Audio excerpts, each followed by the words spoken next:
And then the main event, you had Almeida and Derrick Lewis. I was all up on Almeida's long wiener, Brazilian wiener. I was riding that thing hard, dude. And you guys know it.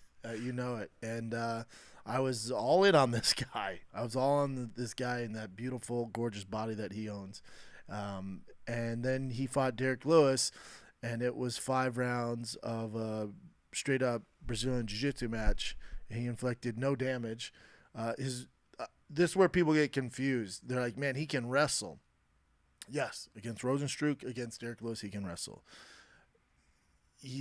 I'm not hating on the guy in any facet. He's so skillful. Should probably be a light heavyweight. He's gonna struggle to be a champion because his wrestling is not at the level of, say, a Curtis Blades, a John Jones, a DC. When you get to those upper echelon guys, where he's gonna be able to inflict his will and get guys down at all cost. He's gonna be forced to stand with a guy like Curtis Blades. He's gonna be forced to stand with a guy like Aspinall. Outside that, he's gonna do pretty well, but the chance of him being champion at heavyweight is not great after watching that Derrick Lewis fight. There was no damage done with the ground and pound. He didn't have that killer mentality looking for the relentless submissions. He spent, I don't know, the fight was 25 minutes long inside that octagon. He probably spent 20 minutes in mount. Derrick Lewis didn't have a freaking bruise on his face. So for Almeida, it's going to get dicey here because he was kind of the poster boy, and everyone's high and mighty on him. He was getting these first-round finishes and choking people out.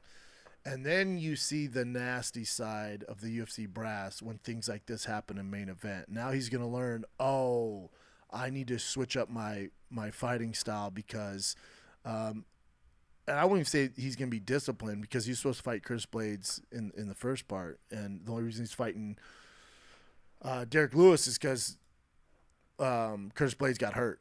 So if he would have went out there and starched Derrick Lewis and choked him out in the first round or second round and, did his thing, I think he would have been able to bypass a lot of tough contenders and get a title shot. Probably either title shot or they gave him Cyril Gane. Cyril Gane's a great fight for him, super great fight for him. So that's not going to be the case now. Now the UFC's going, no.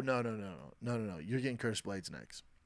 You're going to be forced to strike. You're going to be forced to go for a finish. And it's just he's going to see it. Remember, it is a sport, but it's show business. So now he's going to see the show business side of fighting, and it's going to hurt his feelings because the UFC is going to discipline him for that performance. Even though he probably had 4 10-8 rounds. Sure, man, you dominated in every aspect of that fight, but it wasn't entertaining in any facet. Now, you're going to learn now. You're going to learn now. So the way they make him learn is by fighting a Curtis Blades. Volkov could be a tough one for him. But yeah, he's not going to get catapulted to a title shot after that. He had the potential to, and now they're going to make his road a little tougher. I could see him cutting to light heavyweight eventually. Because it's going to be very tough for him to beat guys like Curtis Blades or Aspinall.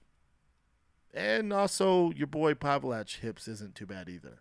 So those could be some tough tests for him. So we'll see. But don't get it twisted. He's getting guys down. He's wrestling, his chain wrestling. He does well with it. With guys who have absolutely no experience wrestling, when he starts getting to those higher level guys, it's going to be a tough night in the office for him. I think very tough, very tough. So he's had an easy road, and now he's gonna learn what the UFC is.